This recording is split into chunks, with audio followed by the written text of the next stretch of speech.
હરેક સંતો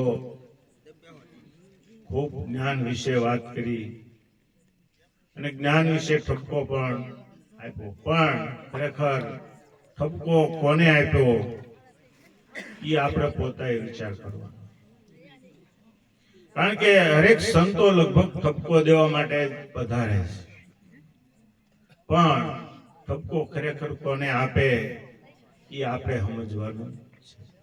કારણ કે હરેક સંતો જો કાંઈ ઠપકો દેતા હોય તો ખરેખર આ મનને આપે, પણ ખરેખર આપણે દેહ માથે લઈને બેસી જઈએ. ખરેખર મનને ઠપકો મળે. કોને? કારણ કે મન જો સમજે તો જ જ્ઞાન થાય, ત્યાં સુધી જ્ઞાન થતું નથી. અને હરેક સંતો પેલા પ્રથમ કે ગુરુ એટલે શું? કારણ કે આપણે ખરેખર ગુરુ શરણે ગયા હોય છતાં આપણને હજી આ પૂરો ખ્યાલ હોતો નથી. કારણ કે ગુરુ આ જ્ઞાન છે એ ગુરુ છે, કોઈ દેહ કોઈનો ગુરુ થતો નથી. કારણ કે દેહ છે એ તો જન્મ મરણ વાળો છે, ગુરુ કોઈ દી જન્મતો નથી મરતો પણ નથી. અને આ દેહની અંદર આપણે આ જ્ઞાનને અંદર ઉતારવાનું છે, પણ આ જ્ઞાન અંદર ઉતરતું નથી. એટલે સંતો કહે છે કે એક શબ્દ ગુરુદેવ કા કાકા અનંત વિચાર થકે મુનિજન પંડિતા એનો ચાખો વેદ ન પામે પાર. જો આ એક શબ્દ ગુરુ મહારાજ નો જો હૃદયની અંદર ચોંટી જાય તો એને બધી વસ્તુ છૂટી જાય, અને જો છૂટી જાય તો જ જ્ઞાન થાય. જ્યાં સુધી હું કાંઈક થઈ ગયો છું, હું કાંઈક થઈ ગયો છું, જેમ ગાડાની નીચે કૂતરું જતું હોય અને એને એમ થાય સકટનો ભાર બધો હું જ તાણું છું, એ વાત ખોટી છે. કારણ કે બોલા બળદને ખબર હોય કે એની વજન કેટલું ખેંચાય છે. એમ ખરેખર આપણે હજી આ દેહ માથે લઈ અને બેહી ગયા છીએ, પણ ખરેખર આ દેહની વાત ગુરુ મહારાજે આપણને કાંઈ કરી જ નથી. કારણ કે તન મન ધન તો એની પહેલા અર્પણ કરી દીધું, લઈ લીધું હતું, અને પછી આ વાત કરી. તો આ વાત કરી કોની હારે? આની આપણને ખરેખર ખબર નથી રહી. અને આની જો ખબર રહી હોય તો ખરેખર જ્ઞાન છે. અને ગુરુ મહારાજ કદી કદી જુદો છે જ નહીં, પણ ગુરુ મહારાજે જે રસ્તો બતાવ્યો છે એ રસ્તે આપણે હાલવાનું છે. કારણ કે મનુષ્ય દેહ એક જ એવો છે કે ઈશ્વરના પદને પહોંચી શકે, બાકી કોઈ દેહ 84 લાખ અવની 21 લાખની 4 અવની કીધી, પણ કદાચ એકેયથી ઈશ્વરના પદને પહોંચી શકાતું નથી. મનુષ્ય દેહ એક જ છે. કારણ કે દેવોથી પણ નથી પહોંચાતું. દેવોએ પણ આસ્થા કરી અમને એકવાર મનુષ્ય દેહ મળે, એટલો એવો મનુષ્યનો દેહ આપ્યો. અને મનુષ્ય ધારે એ કરી શકે, પણ એનું લક્ષ્ય લાગવું જોઈએ. જ્યાં સુધી લક્ષ્ય નથી અને જ્યાં સુધી મારી તારી ચાલુ છે ત્યાં સુધી કદી જ્ઞાન થતું નથી. એટલે કીધું કે ગુરુ મારા એ જડ જડી જડી છે અપરંપાર, કોઈની ઉખાડી ના ઉખડે કે ભલે લાખો મથે લુહાર. કારણ કે ગુરુ મહારાજ તો આવા દયાળુ છે. અને ગુરુ મહારાજે સિક્કો મારી દીધો. આ કોઈ સિક્કા વગરની દુકાન નથી, કારણ કે પાકા સિક્કા મારી દીધા છે. અને જે સિક્કા વગરની દુકાન હોય એ કોઈ દી ન હાલે, ગમે ને. કારણ કે એને ગમે ત્યારે એનું જ્યારે શેકિંગ આવે ત્યારે એને હકેલી લેવી પડે.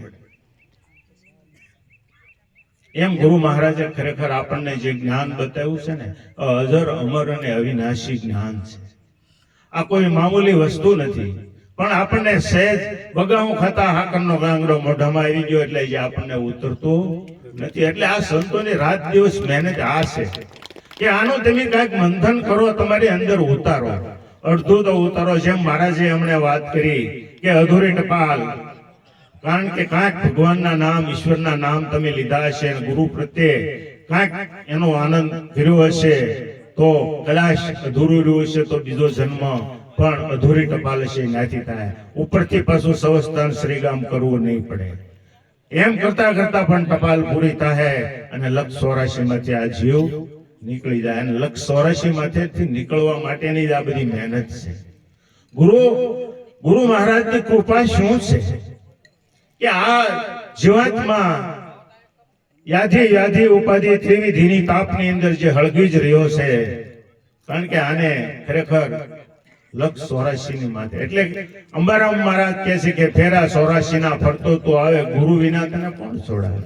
અને ગુરુ વગર કદી કાંઈ થતું જ નથી. કદાચ આપણને રામાયણ, ભાગવત કે ગીતા 18 પુરાણ કદાચ આપણને મોઢે હશે, પણ ઈશ્વરની પ્રાપ્તિ થતી નથી. કારણ કે સદગુરુ મળશે. એવા કોઈ બ્રહ્મનિષ્ઠ, બ્રહ્મવેતા, બ્રહ્મસોત્રી, આવા જો કોઈ સદગુરુ જેને બ્રહ્મની ઓળખાણ કરાવી શકે, એવા જો સદગુરુની પ્રાપ્તિ થશે તો જ લક્ષ 84 મળશે. નકર લક્ષ 84 મટે એવું નથી. કારણ કે ગુરુ આપણે કરાવી અને લક્ષ 84 મટી ગઈ એવું કોઈએ માની લેવું પણ નહીં. કારણ કે લક્ષ 84 મટાડવા માટે આપણે પોતે જ મહેનત કરવી પડશે. અને જ્યાં સુધી આપણે પોતા મહેનત નહીં કરીએ ત્યાં સુધી હજી આપણું કામ કાચું છે. આપણે કોઈની મારી તારી કરવાનો કોઈ નથી. કારણ કે પોતે પોતાનું જ્ઞાન છે. આપણે આપણું જ કરવાનું છે, બીજા કોઈનું કરવાનું નથી. અને આપણે કરશું એ જ આપણે પામશું. આપણે કદાચ ગમે એટલી મહેનત કરશું તો એ કઈ બીજાને કોઈ યોગ્ય કેને ફાયદો થાય એવું નથી. જેમ વલ્લા લૂંટારાનું દૃષ્ટાંત દેતા મહારાજ કે ભાઈ બધાને મારી લૂંટી અને ઘરે એનું પોષણ ચલાવતો, છતાં નારદજી નીકળ્યા. નારદજી એને તેને કેસ પકડ્યા એટલે કહેશે કે ભાઈ શું છે? કે મારો લૂંટારાનો ધંધો છે. પણ ખરેખર લૂંટારાનો ધંધો તારો હોય તો તું એકવાર તારે ઘરે પૂછ્યા કે ભાઈ આજે તું કઈ પાપ કરે છે એમાં તારા ઘરના બધા ભાગીદાર ખરા? તો નારદજીને ખરેખર ના ઝાડવારી બાંધી દે, નકર કે આ બાવો વયો જાય. બાંધી અને ઘરે જાય છે અને પૂછીને આવે. એને ઘેરવાળા બધા કહે છે કે અમે ક્યાં કઈ તમે લૂંટીને લાવો, રળી ખપીને લાવીને અમને ખવારો હોવ આનંદથી રહી. એક ત્યાંથી એને ખાલી લાઈટ થઈ ગઈ અને આવી અને નારદજીના પગમાં પડી જાય અને એને ખાલી રામ નામનો મંત્ર આપી દે. વાલ્યા લૂંટારામાંથી વાલ્મીકી ઋષિ બની જાય. આ એટલી જ વાર છે. કારણ કે જેમ હમણાં વાત કરી, ઈળ ને ભમરી થતા કઈ વાર લાગતી નથી. પણ ભમરી ઈળ ને જયારે પકડે ત્યારે ડંસ મારે અને ઝાડ થાય, ઈ જ ભમરી થાય. ગુંડલું વળી જાય એનું કામ નથી. કારણ કે આ જ્ઞાન એવું છે. અને આવું જ્ઞાન આને જ લાગ્યું. હમણાં જેસલ ની વાત કરી કે જેસલ મહાજુલમી હતો, પણ તોળી રાણી એના ગુરુ થઈ ગયા અને પલમાં પીર કરી દીધો. કારણ કે એની કેટલા પાપ કર્યા હતા એ એને પણ ખબર નહોતી. કારણ કે જેટલા મથેજા વાળ સતી રાણી એટલા કર્મ મેં કર્યા. હવે એનામાં એની કે પાપ તારું પુકાર જાડેજા, ધર્મ તારો સંભાળ, તારી બેડલીને બુડવા નહીં દો. ખરેખર દરિયામાં નહોતા, એની આ દેહરૂપી બેડલીની વાત કરી. અને આ તારી બેડલીને બુડવા નહીં દો. લક્ષ 84 માંથી તને ઘરી લઈ. કારણ કે આવા ગુરુ મળી ગયા. અને ગુરુ વગર કદી કોઈનો મેળ પડતો નથી. પણ આવા ગુરુ જે આપણને મળ્યા છે, પણ હજી આપણને આની સમજણ પૂરી થતી નથી. કારણ કે આપણામાં કાંઈક હજી મિસ્ટેક છે. આપણામાં જ્યાં સુધી મિસ્ટેક છે ત્યાં સુધી હજી પૂરું જ્ઞાન થતું નથી. પણ આ મિસ્ટેક મટાડવા માટે જ આ સંત મેળાવડા અને સંતોનું આયોજન થાય છે. કારણ કે આમાં કાંઈક આપણી ભૂલ આપણે સુધાર. હમણાં મહારાજે વાત કરી કે આપણો શબ્દ જ આપણને પાછો આવે છે. કારણ કે શબ્દ છે એ જ બ્રહ્મ છે, બીજો કોઈ બ્રહ્મ છે નહીં. કારણ કે શબ્દ કોઈ દી વિખાતો નથી. તમારો બોલેલો શબ્દ તમારી પાસે આવશે. ક્યારે આવે તમને લાઈટ હોવી જોઈએ કે આ શબ્દ એટલા વર્ષ પહેલા હું બોલી ગયો તો આજે મને નડ્યો છે. આપણને નડવા આવે ને આવે. કારણ કે શબ્દ એ જ બ્રહ્મ.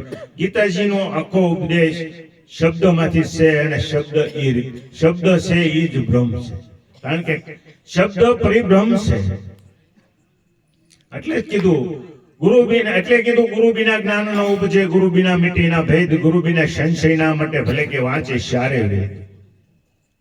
ગમે એટલું આપણે મહેનત કરીએ પણ શાન વગરની સમજણ પડતી નથી. આ ગુરુની જરૂર છે. એટલે મેં વાત કરી કે ગુરુ કેવા હોવા જોઈએ? બ્રહ્મનિષ્ઠ, બ્રહ્મવેતા, બ્રહ્મસોત્રી, બ્રહ્મને જેની ઓળખાણ કરી છે. અને ગુરુનો હાથ તો ખરેખર ઉપર હોય. ગુરુ કોઈ દી લાંબો હાથ કરે નહીં. લાંબો હાથ તો ભિખારી કરે. ગુરુનો હાથ દેવામાં હોય અને ઈ ગુરુ છે. બાકી ગમે એટલી મહેનત કરીએ, ખરેખર ગુરુ મગજની અંદરથી આપણા હૃદયની અંદર જે શબ્દ લાગ્યો છે એ જવો ન જોઈએ. કારણ કે તમે ગમે ત્યારે એટલે પેલા ગુરુ મહારાજે ખરેખર આપણને ખોળ્યું ચોખ્ખું કર્યું, એકદમ ચોખ્ખું કરી અને આ જ્ઞાન આપ્યું. છતાં પાછું આપણે શારેપુરથી ભેગું કરીને હતું છે બમણું કરીએ. કામ, ક્રોધ, લોભ, મોહ, મદ, ઈર્ષા, ચોરી, દારૂ, જુગાર, માચાર, લુસા, 11 પ્રતિજ્ઞા તો તમને પહેલા મુકાવી. આથી વિશેષ બીજું કઈ છે જ નહીં. અને આનો ખરેખર જો તમે ધ્યાન દેશો તો ગુરુ મહારાજ ખરેખર હૃદયની અંદર છે જ.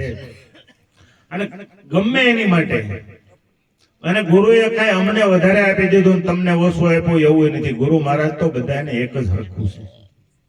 જ્ઞાન કદી કોઈને ઓછા વધુ આપતા એને આંગણે કોઈ નાનો નથી ને કોઈ મોટો નથી. ગુરુની માટે એક સરખું જ છે. કોઈની એને નાનો મોટો નથી.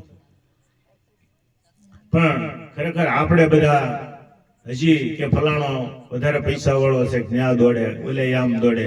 ખરેખર ગુરુને એવું કઈ હોતું નથી. અને એમ દોડતો હોય તો એ કોઈ ગુરુ થવા લાયક પણ નથી. કારણ કે જે કરે એ ભોગવે, એમાં કોઈનું કાંઈ છે નહીં. કારણ કે ગુરુને ભોગવવું પડે. હમણાં જેમ વાત કરી કે ગુરુ અહીંયા બેહી ગયા, ખરેખર અહીંયા બેહી ગયા પછી તો વધારે હલવાના. આ કાંઈ અઘરું છે, આ કાંઈ ગાભાની ગોદડી નથી એમ સમજી નહીં લેવાનું. કારણ કે અહીંયા તાપ લાગે. આ કોઈ જેમ તેમ વસ્તુ નથી. પણ આની માથે બેહી અને જો કાંઈ એવા ખરાબ કાર્ય કરે તો ખરેખર બહુ એની હાલત ખરાબ આવે. પણ ગુરુ મહારાજની કૃપા હોય અને જો એવું એને શબ્દ લાગી જાય તો ખરેખર આ વસ્તુ ખરેખર અજર, અમર અને અવિનાશી છે.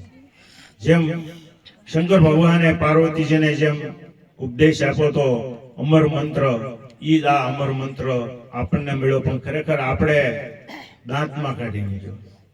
કારણ કે ઉપદેશ દેતા હોય ત્યારે 10-15 જણા બેઠા હોય તો એકને બિચારા ન આવડે, બીજા વાહે દાંત કાઢે. પણ બીજા દાંત કાઢે એને એ ખબર નથી કે આપણે હજી આનાથી અધૂરા છીએ. પણ એને આવડતું ન હોય તો આપણે પોતાએ મનની અંદર મનન કરવું કે ભાઈ આ શું કહેવા માંગે છે. એક ભજન નિરાંત મહારાજના જોવો, એક ઉપદેશના પણ ભજન છે.